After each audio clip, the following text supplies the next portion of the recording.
Welcome to my channel Engineum and you. आज हम देखेंगे कि हम टेबल से डेटा को किस किस तरह से सिलेक्ट कर सकते हैं। सबसे पहले देखते हैं हम टेबल से सारे कॉलम्स को या फिर स्पेसिफिक कॉलम्स को कैसे सिलेक्ट कर सकते हैं। हमारे पास स्टूडेंट डिटेल नाम की टेबल है जिसमें मैंने ऑलरेडी कुछ सैंपल डेटा फिल किया हुआ है। अगर हमें टेबल के सारे कॉलम्स को सिलेक्ट करना है तो हम एस्ट्रिक का यूज करेंगे, select star from student details, and इस क्वेरी को एग्जीक्यूट करेंगे तो हम देखेंगे यहाँ पे हमारे सारे के सारे कॉलम्स आ गए हैं। अगर हमें स्पेसिफिक कॉलम चाहिए, मान लेते हैं हमें सिर्फ स्टूडेंट का नेम चाहिए, स्टूडेंट नेम, और वो किस सिटी से है, सिर्फ हमें ये डिटेल्स, हमें सिर्फ ये कॉलम चाहिए तो हम स्पेसिफाई कर सकते हैं इन कॉलम्स को फ्रॉम स्टूडेंट डिटेल्स, और हम इस दूसरी क्वेरी को एग्जीक्यूट करते हैं तो देखेंगे हमारे पास सिर्फ दो ही कॉलम आए, स्टूडेंट नेम एंड सिटी। तो अगर हमें टेबल के सारे कॉलम्स चाहिए होंगे तो हम एस्ट्रिक का यूज करेंगे। अगर हमें स्पेसिफिक कॉलम्स का चाहिए तो हमें वो कॉलम्स स्पेसिफाई करने होंगे अपनी सेट क्वेरी में। नेक्स्ट हम लोग देखते हैं डिस्टिंक्ट। मान लीजिए हमें चेक करना है कि हमारी टेबल में कितनी सिटीज हैं, तो हम यहाँ पे काउंट कर सकते हैं देहरादून 1, लखनऊ 2, बनारस 3 एंड कानपुर 4। बट मान लीजिए हमारे पास 10,000 रिकॉर्ड है तो हम काउंट नहीं कर सकते, तो हम यूज करते हैं डिस्टिंक्ट कीवर्ड का, select distinct distinct select distinct city from student details, execute करते हैं तो यहाँ पे देखेंगे हमें सिर्फ 4 रिकॉर्ड मिले हैं, बनारस, देहरादून, कानपुर, लखनऊ। डुप्लीकेट रिकॉर्ड्स को फेच नहीं करता है। ठीक है, अभी मान लीजिए हमें चाहिए कि स्टूडेंट का नेम भी आए और वो किस सिटी से है वो भी आए, और हमें डिस्टिंक्ट सारे के सारे डिस्टिंक्ट रिकॉर्ड चाहिए तो हम यहाँ पे लगा सकते हैं स्टूडेंट नेम कॉमा सिटी।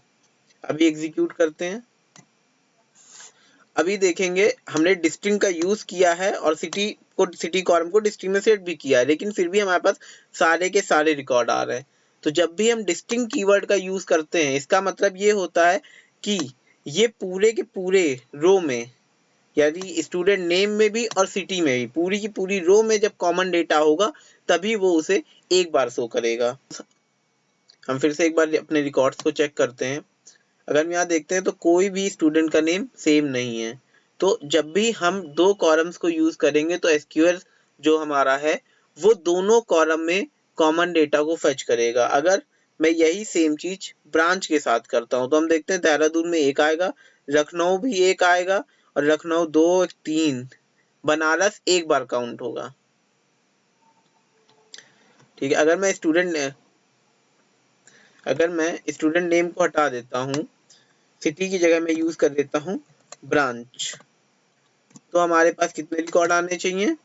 आप देखेंगे देहरादून 1 सेम है, लखनऊ 1 क्या दूसरा कोई है लखनऊ 1 नहीं है, लखनऊ 2 क्या दूसरा लखनऊ 2 है नहीं है, लखनऊ 3 मींस एक रिकॉर्ड, 2 रिकॉर्ड, 3 रिकॉर्ड, 4 रिकॉर्ड, ये तो हमारे कंफर्म हो गए। बनारस में देखेंगे अक्रॉस द रो सारा का सारा डेटा कॉमन है तो हमें ये सिर्फ एक रिकॉर्ड मिलेगा, and same for Kanpur. Execute करके देखते हैं तभी देखेंगे बनारस का एक रिकॉर्ड है, देहरादून का एक रिकॉर्ड है, कानपुर का एक रिकॉर्ड, पर लखनऊ के 3 रिकॉर्ड है क्योंकि across the row data same नहीं है।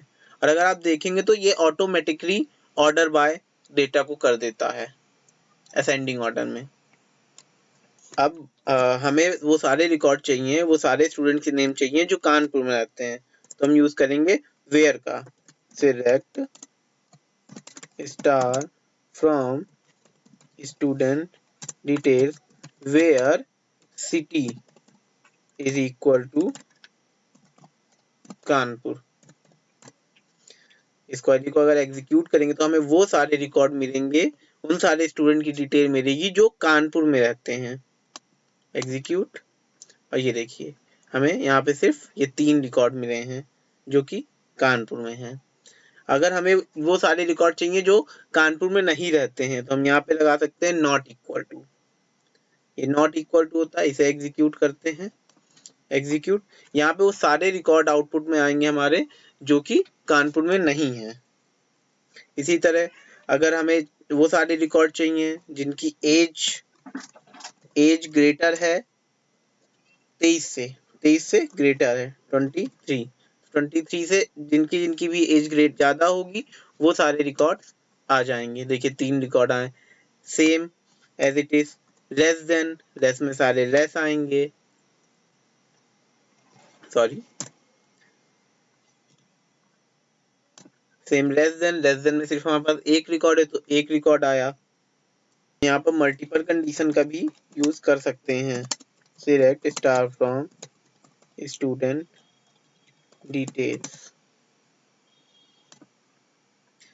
हमें वो सारे रिकॉर्ड चाहिए जिनकी एज 23 हो और एज इज इक्वल टू 24 हो। तो ये मल्टीपल मिसेज है, और करके और भी मल्टीपल कंडीशंस को यूज कर सकते हैं। तो ये देखिए जिनकी जिनकी एज 23 और 24 है वो सारे रिकॉर्ड आ गए हैं। अब हमें मान लीजिए यहाँ पे 10-12 कंडीशंस लगानी इसी तरह, तो ये काफी लेंदी हो जाए लिखने में, तो हम इसकी जगह यूज करते हैं इन ऑपरेटर का। वेयर एज इन में हम क्या पास करेंगे, अपनी एक लिस्ट पास कर देंगे, लाइक 20, 20, 24, 25।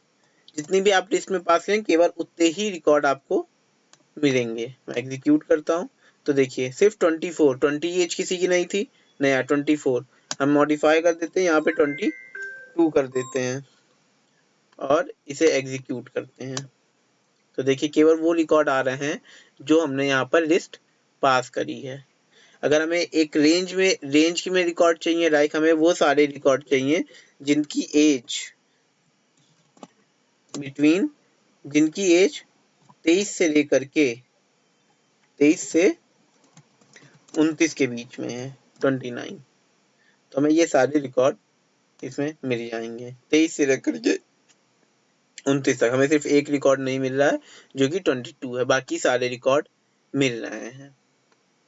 अगला ऑपरेटर है लाइक ऑपरेटर का हम एक पैटर्न चेक करने की यूज कर सकते हैं। लाइक हमें अगर अपने डेटा में चेक करना है कि वैलिड मेल है कि वैलिड मेल नहीं है, तो हम कैसे चेक कर सकते हैं, वेयर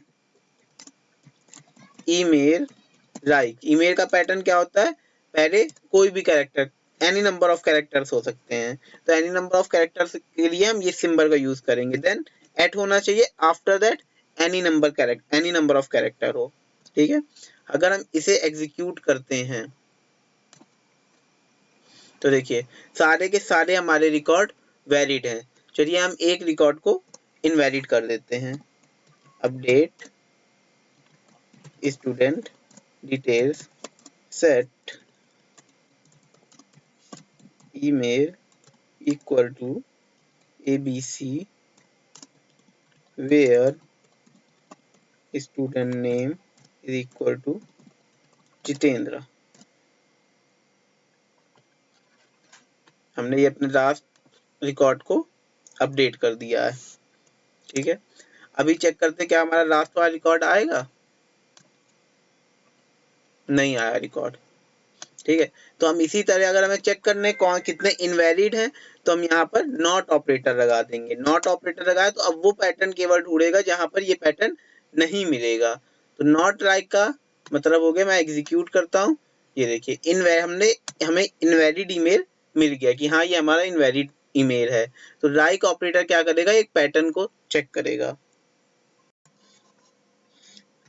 ये एनी नंबर ऑफ कैरेक्टर, अगर हमें सिर्फ एक कैरेक्टर या any number of character like हमें चेक करना हो, वो सारे हमें उस स्टूडेंट का नेम चाहिए, जिस स्टूडेंट का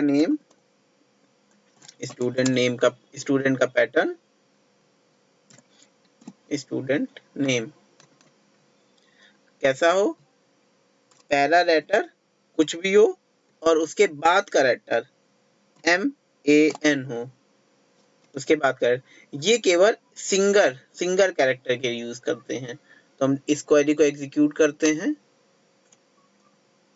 सारे ही रिकॉर्ड आ गए क्योंकि हमने लगाया था नॉट लाइक। अगर हम नॉट लाइक को हटा देते हैं तब एग्जीक्यूट करेंगे इसे तो हमें सिर्फ एक रिकॉर्ड मिलेगा, अमन, क्योंकि पहला लेटर कुछ भी हो, पहला लेटर कुछ भी हो, बाकी उसके बाद के सारे लेटर क्या होने चाहिए, MAN, तो सिर्फ ये अमन के नाम में है, तो इसलिए यहाँ पर यह। तो परसेंटाइल, अगर हम परसेंटाइल लगाते हैं तो any number of characters, underscore only one character, we can use multiple underscore.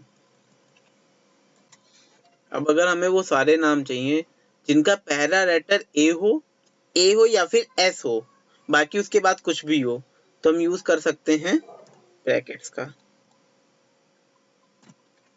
AS, या तो वो ए से शुरू होगा, ए और एस, और उसके बाद एनी नंबर ऑफ कैरेक्टर हो, तो ये इस पैटर्न को सर्च करेगा। तो जितने भी हमारे इसमें ए से और एस से नाम है, हमारे पास 4 रिकॉर्ड है, तो सिर्फ हमारे पास 4 रिकॉर्ड ही आउटपुट में आएंगे। एग्जीक्यूट। तो अगर हम देखते हैं ए से 3 रिकॉर्ड थे, एस से 2 रिकॉर्ड थे, तो हमारे पास टोटल 5 रिकॉर्ड आए। अगर हमें चाहिए कि ये वो सारे स्टूडेंट के नेम ना है जिनका नाम ए से शुरू होता है या फिर एस से शुरू होता है, तो हम यहाँ पर लगाएंगे कैप। इसका मतलब नॉट, ये इंक्लूड ना करे ए और एस को, इसके अलावा कुछ भी हो वो सारे नाम लेके आए। तो इसने केवल ए और एस को नहीं इंक्लूड करा है, बाकी सभी को इंक्लूड करा हुआ है।